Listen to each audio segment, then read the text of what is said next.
Assalamualaikum warahmatullahi wabarakatuh. Salam dan bahagia. Kali ini saya akan memaparkan materi matematika kelas 8 tentang teorema Pitagoras. Pada bagian yang pertama yaitu menentukan panjang salah satu sisi pada segitiga siku-siku. Setelah menonton video ini, kalian akan bisa yang pertama memahami konsep teorema Pitagoras, menentukan hipotenusa pada suatu segitiga siku-siku, menyusun kembali rumus Pitagoras pada berbagai segitiga siku-siku, dan yang terakhir menentukan panjang salah satu sisi pada segitiga siku-siku. Baik, kita lanjutkan. Apa itu teorema Pitagoras? Nah, sebelum kita ke teorema Pitagoras, saya mau menceritakan bahwa teorema Pitagoras di sini bercerita tentang segitiga siku-siku.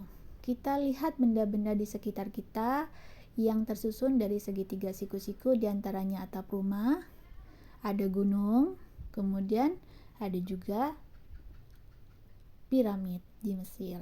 Nah, dari segitiga siku-siku ini, lahirlah yang namanya teorema Pitagoras yang diungkapkan oleh Pitagoras. Beliau adalah seorang ilmuwan dari Yunani.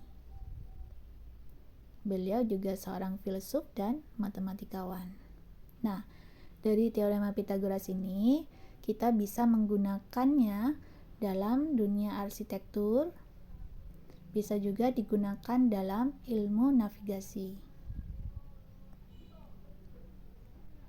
Nah, baik, kita langsung ke materi.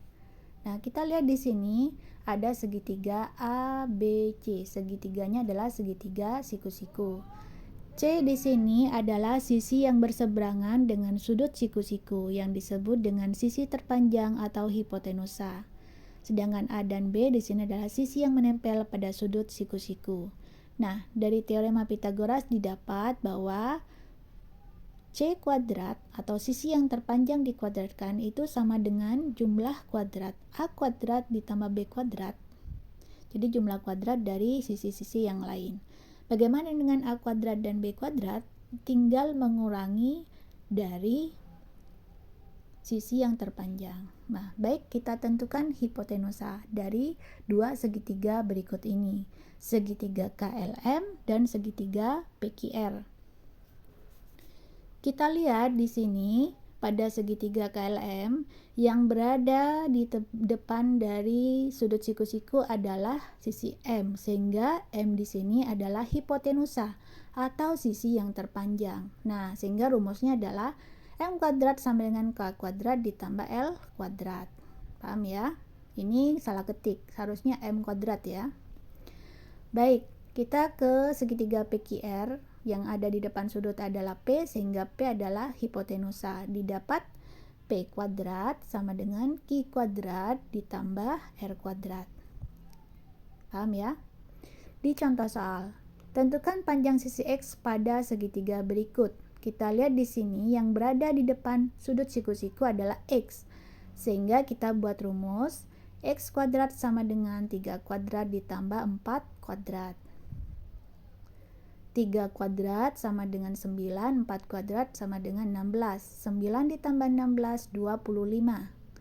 Nah, kemudian kita ambil X. X ya seharusnya bukan P. X adalah akar dari 25.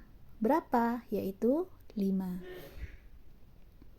Kita lanjutkan, tentukan panjang sisi Y pada segitiga berikut ini. Dilihat ya di sini. Nah, sisi yang terpanjangnya adalah 20, sehingga kita buat rumus 20 kuadrat sama dengan 16 kuadrat ditambah Y kuadrat. Sehingga kalau kita ingin mencari Y, kita buat Y kuadrat sama dengan 20 kuadrat dikurangi 16 kuadrat. 20 kuadrat berapa? 20 kali 20, 400. 16 kali 16 yaitu 256. 400 dikurangi 256 adalah 144. Ini masih Y kuadrat ya. Berarti Y adalah akar dari 144, yaitu 12. Sampai di sini saya harap kalian paham ya. Jadi Kenapa masih diakarkan? Karena tadi Y kuadrat. Tuh. Nah, sekarang kalian bisa coba bagaimana untuk menyelesaikan soal ini. Tentukan panjang sisi X pada segitiga berikut. Selamat mengerjakan. Wassalamualaikum warahmatullahi wabarakatuh.